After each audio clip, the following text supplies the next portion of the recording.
누가복음 말씀입니다. 누가복음 19장인가요?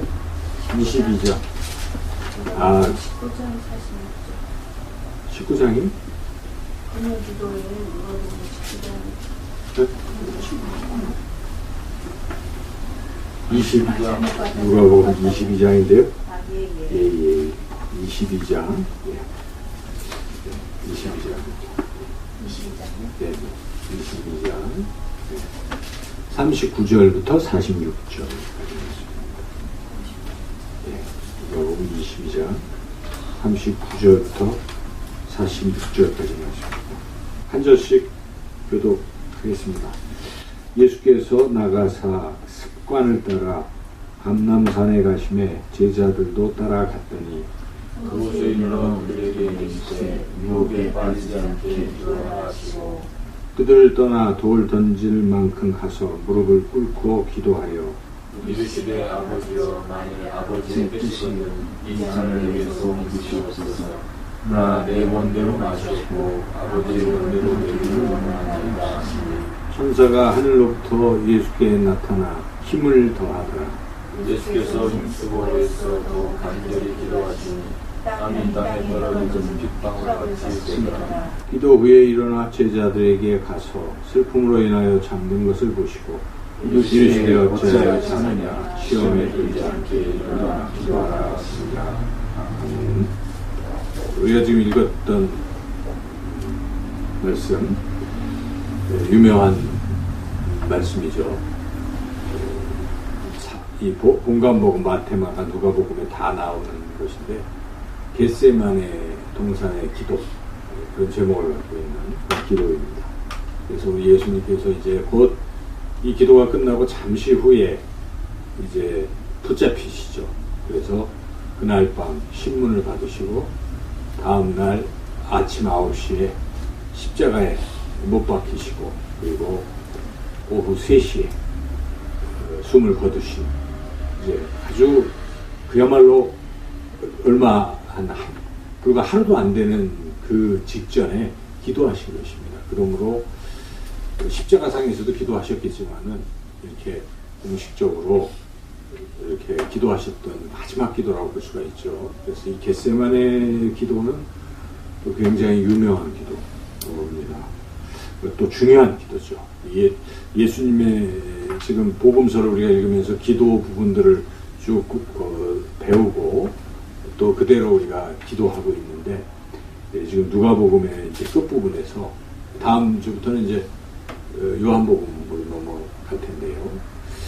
누가복음, 마태마가 누가까지 왔는데 이 누가복음의 이 기도 이 부분, 겟세마네에서의 기도의 부분, 공간복음에서 조금씩 차이가 있지만 이 부분을 우리가 보면서 우리 주님이 어떻게 기도하셨는가를 잘 생각해봤으면 좋겠습니다. 이 기도는 주님이 사명을 감당하시기 위해서 드렸던 기도거든요. 그렇죠? 십자가를 지는 사명, 주님이 이 땅에 오신 목적, 자기 몸을 많은 사람들 위해서 대속물로 주기 위해서 이 땅에 오신 것이죠. 인자는 섬김을 받으려움이 아니라 도리어 섬기려 하여 자기 몸을 많은 사람들 위하여 대속물로 주려 함이라. 마가복음 10장 45절의 말씀대로 바로 그 십자가에 주시려고 오신 것인데 그 사명을 감당하시기 위해서 드린 기도다 하는 것이죠. 그러므로 이 기도는 사명을 감당하게 할 수 있는 기도라는 것입니다. 그러므로 우리가 사명을 감당하기 위해서는 우리 예수님이 드린 기도와 같은 겟세마네 기도를 드려야 되는 것입니다. 사명 감당하기 쉽지 않잖아요. 우리 인생을 살면서 하나님 우리에게 주신 그 비전, 이 사명을 감당해낸다는 게 그렇게 쉽지 않습니다. 그렇죠? 목회자들도 쉽지가 않습니다. 사명을 받았어요. 저도 모든 민족을 제자 삼는 사명을 받았지만은 그 사명을 감당하기가 쉽지가 않은 것이죠. 어려운 것입니다. 때로는 피하고 싶기도 하고 안 하고 싶기도 하고 한 것입니다. 목회자뿐이겠습니까? 여러분들도 다 예수님 믿고 하나님 자녀가 되신 분들은 하나님이 시간이 지나면 사명을 주시는 겁니다. 이제 너 구원받는 것으로 만족하지 말고 할 일이 있다. 사명을 주시지 않습니까? 그래서 각자가 사명을 받고 계신데 그 사명을 우리가 과연 제대로 감당하고 있는가? 못하잖아요. 잘 여러 가지. 근데 오늘 본문 말씀을 우리가 잘 생각하면서 어떻게 하면 사명을 감당할 수 있을까? 이 주님의 이 겟세마네 동산의 기도를 우리가 잘 깨닫고 배워야 되겠습니다. 첫째로 예수님이 이렇게 사명을 감당하실 수 있었던 것은 예수님은 기도가 습관이 됐기 때문에 그렇다는 것이죠. 기도해야 물론 사명을 감당하는 거죠. 이거는 기본 전제입니다. 기도해야 사명을 감당하는 것은 대전제인데 지금 어떤 기도의 어떤 부분들을 우리가 봐야 되는데 첫째는 기도가 습관이 돼야 된다는 것입니다. 39절을 같이 읽어보겠습니다. 예수께서 나가사 습관을 따라 감람산에 가심에 제자들도 따라갔더니 지금 습관을 따라 감람산에 가셨다고 하는데 예수님이 산에 등산하러 가셨겠습니까? 놀러 가셨겠습니까? 아니잖아요. 항상 감람산에 가실 때는 뭐하러 가셨습니까? 기도하러 가셔야죠. 그 습관이 되셨어요. 물론 예수님은 감람산에서만 기도하신 건 아닙니다. 감람산은 지금 예루살렘에 있기 때문에 예수님은 주로 갈릴리에서 활동을 하셨지만은 그래도 예루살렘에 수차례 올라가죠. 공간복음은 한 번만 이렇게 기록하고 있지만 요한복음에서는 수시로 올라가십니다. 그렇죠. 그래서 예수님께서 예루살렘을 수시로 가시는데 가실 때마다 어디를 가십니까? 감람산에 가시는 거예요. 그 예루살렘의 감람산에 가셔서 거기 그 조그만 동산, 겟세마네 동산에 가셔서 기도하셨다는 것입니다. 그래서 예수님은 기도가 습관이 되신 분입니다. 뭐 우리가 새벽을 깨우시는 예수님, 새벽 기도하시는 예수님, 철야 기도하시는 예수님, 예수님은 항상 기도의 습관을 가지고 계시다는 걸 잘 알 수가 있는데 우리도 기도의 습관을 가져야 사명을 감당할 수 있습니다. 그러니까 기도가 습관이 안 된 사람들은 사명 감당하기가 참 어렵죠. 자기 힘으로 하려고 하기 때문에 그건 불가능합니다. 조금 잠깐 반짝할 수 있지는 몰라도 자기 힘은 한계가 있습니다. 그러나 기도가 습관이 된 사람은 자기 힘이라기보다도 주님이 주시는 공급하시는 힘으로 하는 거예요. 그래서 우리가 뭘 말하거나 뭐 할 때는 다 하나님이 공급하시는 것을 하라 그런 말씀이 있지 않습니까? 그래서 우리가 기도가 습관이 된 사람들은 사명을 감당할 수가 있습니다. 그래서 우리가 기도를 습관화해야 되는데 기도를 습관화해야 한다는 것은 두 가지를 해야 습관이 되는 것입니다. 첫째는 무엇입니까? 항상 정해진 시간이 있어야 돼요. 나는 오늘 하루 종일 기도했다라는 말을 할 수 있지만 그래도 자기가 24시간 중에 좀 집중해서 기도할 수 있는 시간이 필요한 것이죠. 24시간 수시로 우리 주님과 대화하면서 기도하고 있지만은 그러나 그런 삶이 가능하려면 특정한 시간이 있어야 돼요. 자기 인생에. 그래서 항상 하루에 딱 떼어놓은 시간이 있어야 됩니다. 그래야 이게 이제 습관이 돼요. 둘째는 장소가 있어야 됩니다. 그렇죠. 장소가 없으면 여기 하다 저기 하다 하면 습관이 안 돼요. 그래서 항상 그거 다니엘이 어떻습니까? 다니엘은 항상 습관이 장소는 뭐 아무데나 있지만 무슨 습관이 있어요? 장소는 예루살렘 성전을 바라보는 거예요. 장소 그죠? 그쪽을 향하는 습관이 있고 정해진 하루에 3번의 시간이 있어요. 다니엘에게 베드로도 그렇고 요한도 그렇고 이게 습관이 된다는 것입니다. 그래서 하나님의 사람들의 그 공통점 기도가 습관이 된 사람들의 공통점은 그 시간과 장소가 정해져 있다는 것입니다. 그래서 우리가 시간을 정하고 장소를 정해야 됩니다. 그게 사명을 감당하는 첫 번째 걸음이라는 것이죠. 두 번째로 우리 예수님의 이 사명을 감당할 수 있는 기도의 모습은 어떤 모습인가? 두 번째 기도의 모습은 자신의 뜻이 아니라 아버지의 뜻대로 되기를 위해서 기도했다는 것입니다. 이게 굉장히 중요한 대목이죠. 그래서 여기 예수님이 기도를 하시는데 42절을 같이 한번 읽어보겠습니다. 이르시되 아버지여 만일 아버지의 뜻이거든 이 잔을 내게서 옮기시옵소서. 그러나 내 원대로 마옵시고 아버지의 원대로 되기를 원하나이다 하시니 예수님도 이 고난의 잔을 피하고 싶으신 것이죠. 그렇죠. 십자가를 지러 오신 것을 다 알고 계시며 그 길을 향해 여기까지 오셨지만은 막상 십자가를 지시려고 하니까 이게 쉬운 게 아닌 거예요. 예수님. 물론 죽음 자체가 두려워서 그러신 건 아닙니다. 우리 예수님은. 그러시죠? 죽음을 두려워하시는 분은 아니신데 그 의미가 깊은 의미가 있습니다. 왜 예수님이 이것을 이토록 피하실까? 인류를 위해서, 구원을 위해서 내가 십자가에 죽어야 되겠다는 다 알고 계시지만 왜 피하고 싶으셨을까? 바로 십자가에 죽는 그 순간은 고난의 문제가 아니라 하나님과의 단절이 있기 때문에 이렇다는 것입니다. 그래서 우리 예수님이 십자가에서 엘리 라마 사박다니를 외치실 때는 아버지라고도 부르지 아니하시고 하나님을 부르시잖아요. 나의 하나님, 나의 하나님. 그러니까 그때는 철저히 아버지로서의 하나님이시라기보다도 심판자, 심판하시는, 죄에 대해서 심판하시는 하나님을 대면하고 있는 것이죠.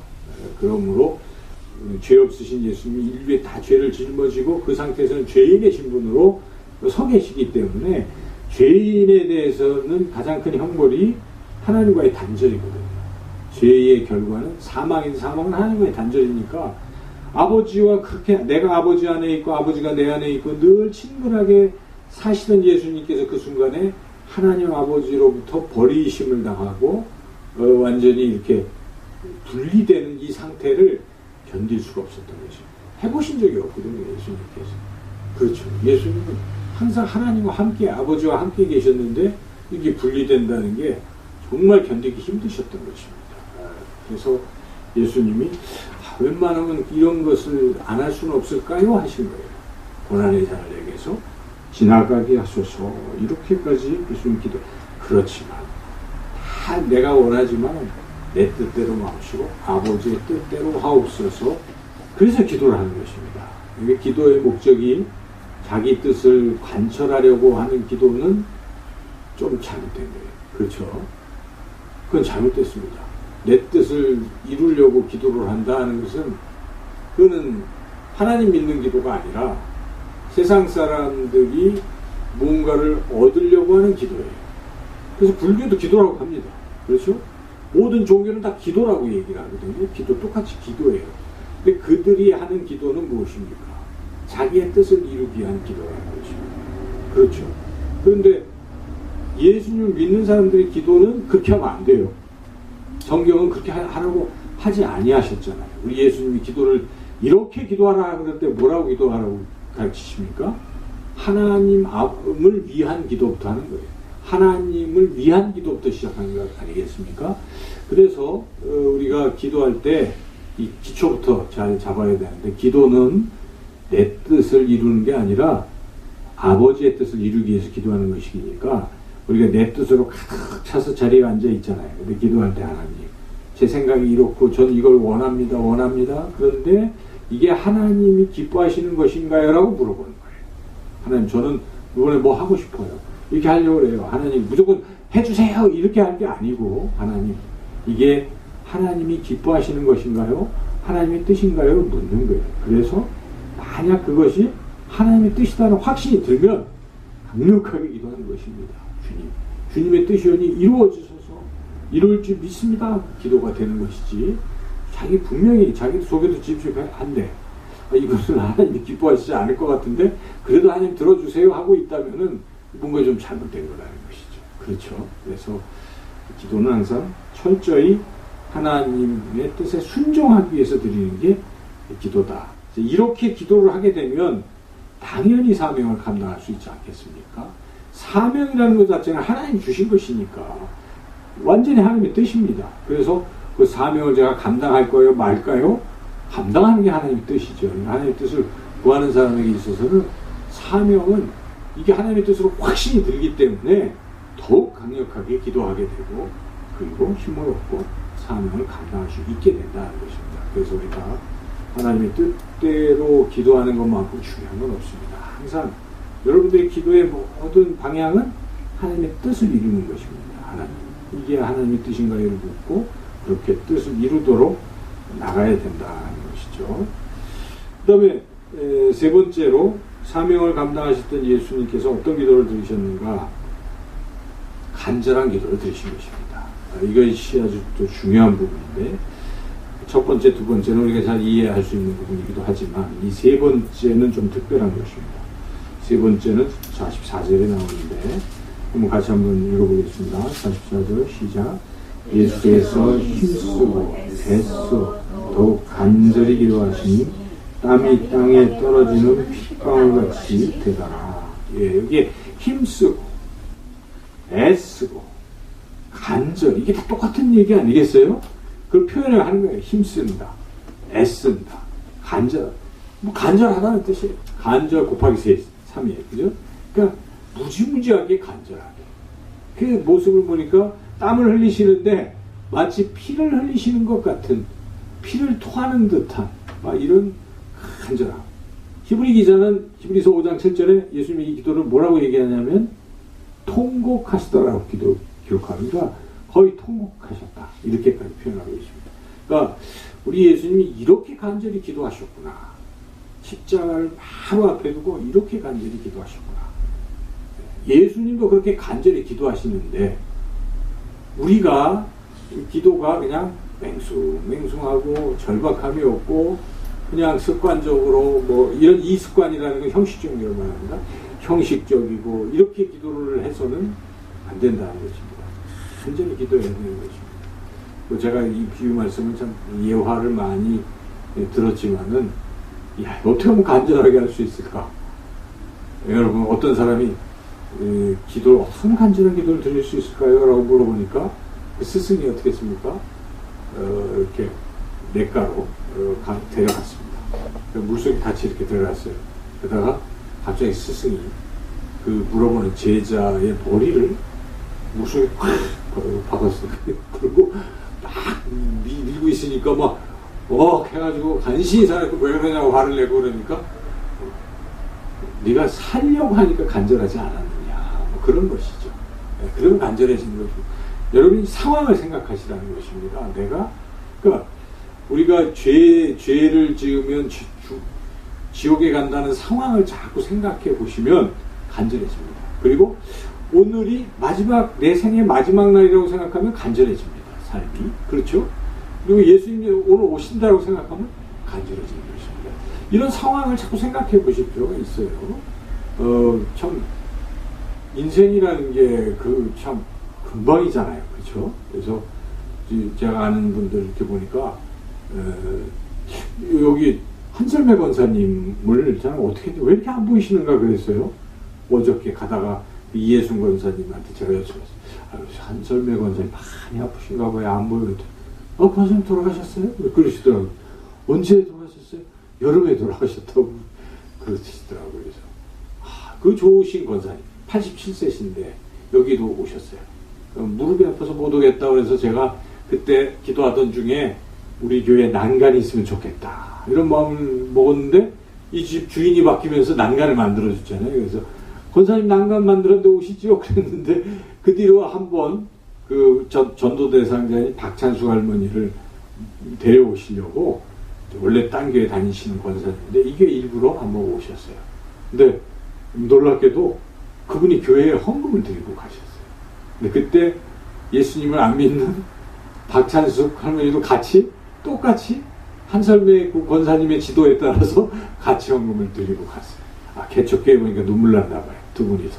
그래서 그 거금이에요. 그분들 입장에 제가 봤을 때는 그렇게 하나님한테 헌금을 드리고 가셨던 그 한설매 권사 얼마나 착한지 모르는데 신앙이 좋으시고 선하시고 그래서 참 귀한 분이라 생각했는데 돌아가시고 때가 다 돌아가시더라고요. 그래서 참 안타까운데 그 박찬숙 할머니는 한 살 어려요. 86세신데 이번에는 꼭 가야지 그러시더라고요. 제가 얼마나 기뻤는지 이번에. 그래서 제가 기도하는데 마음에 마지막이신 것 같아요. 마지막. 그러니까 우리 인생이 마지막일 수 있다 이런 생각을 자꾸 하실 필요가 있습니다. 순간 가는 거예요. 그죠? 인생은. 그래서 그런 생각을 자꾸 하시고 이때가 지나가면 다시 안 온다. 저는 12호를 생각할 때도 그랬어요. 이때가 지나면 다시 안 온다. 12호. 이제 내일 모레 마지막인데 그래 해야 되겠다. 이런 그런 상황이 참 중요하고요. 또 이런 것도 중요할 것 같아요. 목표를 좀 분명히 하시면 간절해진다는 것입니다. 제가 오늘 우리 새벽 말씀에 주님이 하신 비유의 말씀에 내 집을 강권하여 내 집을 채우라 이런 말씀이 있잖아요. 그래서 제가 야, 이거 예수님이 하신 말씀인데 하나님이 원하시는 게 그런 거구나. 하나님은 이 하나님의 집이 채워지기를 원하신다는 것입니다. 제가 그걸 보고 예수님이 하신 비유의 말씀이기 때문에 그 확신이 들었어요. 그래서 우리 하나님이 이 집을 채운다는 건 지금 인원수 채우자는 게 아니라 구원받은 사람의 수를 채우라는 얘기잖아요. 그러니까 하나님 나라의 잔치에 사람들을 초대하는데 처음에는 뭐 이렇게 초대장 주고 두어 번인가 초대했는데 아무도 안 와요. 핑계래요. 그러니까 이제 어떡합니까? 가서 뭐 아픈 사람들, 뭐 저는 사람들 그냥 데리고 와라 이랬잖아요. 근데 그들을 데려왔어요. 근데 그래도 자리가 남았어요. 잔치는 다 풍성이 다 준비가 됐는데 그러니까 이제 주인이 그냥 아무나 다 데려와서 강권해서 강제로 권하더라도 내 집을 채우라라고 그렇게. 그러니까 하나님 나라 자리를 빈자리 만들면 안 되잖아요. 하나님이 구원하시려는 정해놓으신 것인데 다 들어와야 된단 말이죠. 그래서 제가 그 말씀을 전하고 새벽에 기도하면서 제가 하나님 앞에 그런 결단을 하게 됐어요. 하나님, 이 영상교회 성전을 가득 채우게 해주세요. 하나님, 제가 그 일을 위해서尽力을 다하겠습니다. 이런 결단의 기도를 했다니까요. 그게 간절해지더라고요. 제가 하나님, 정말 채우게 해주세요. 빈자리가 없게. 하나님, 그 새벽 기도도 다 채워지고 또 이 자리가 다 채워져서 하나님 앞에 제가 이런 기도를, 하나님은 내 집을 채우는 걸 원하시죠? 이 집이 다 채워지면 하나님 더 많은 사람들을 구원하기 위해서 이 성전을 넓혀주세요. 제가 그렇게 기도해요. 지경을 넓혀주세요. 하나님 다 차는 날 넓혀주세요. 제가 그렇게 차지도 않았는데 넓혀줄 수는 없잖아요. 그래서 여기가 한 60석 가득 채워주십시오. 제가 그렇게 기도를 했습니다. 마음이 간절해지더라고요. 올해가 가기 전에 채워주시고 또 왜냐하면 많은 사람을 구원하는 것은 하나님 기뻐하시니까. 그래서 이렇게 목표를 구체적으로 정하게 되면 간절해지는 것 같아요. 그렇죠? 45명. 또 여기 새벽 예배. 우리 권영숙 권사님이 참 간절하세요. 제가 저보다 간절한 늘 감사해요, 저는. 그래서 어찌하든지 하시려고 하시는 그 모습은 하나님 보실 때 아름다운 모습이다라는 생각을 제가 했어요. 오늘 그 새벽기도의 본문을 보면서 그렇지. 하나님은 많은 사람, 모든 사람이 구원받기를 원하시는데 이 강권해서라도 채우려고 하는 그러한 하나님의 사람들을 하나님이 얼마나 기뻐하실까. 여러분들이 그런 목표를 정해놓고 어떤 분들은 내가 1년에 몇 명까지 전도하리라 목표를 정해놓고 눈이 오나 비가 오나 그거 하고 계시잖아요. 여기 조금만 나가보면요 저쪽에 그 목민교회 권사님들요 다 계속 그거 자기 이름까지 새겨가지고 하고 계시는 거예요. 이 땅에 그래도 그렇게 전도하는 분들이 계세요. 여기저기 계시고 심지어 이단들은 더 심하잖아요. 며칠 전에 나가려고 했는데 여자 4분이 막 인사를 하고 그래요. 보니까 뭘 하나 줘서 받아갔거든요.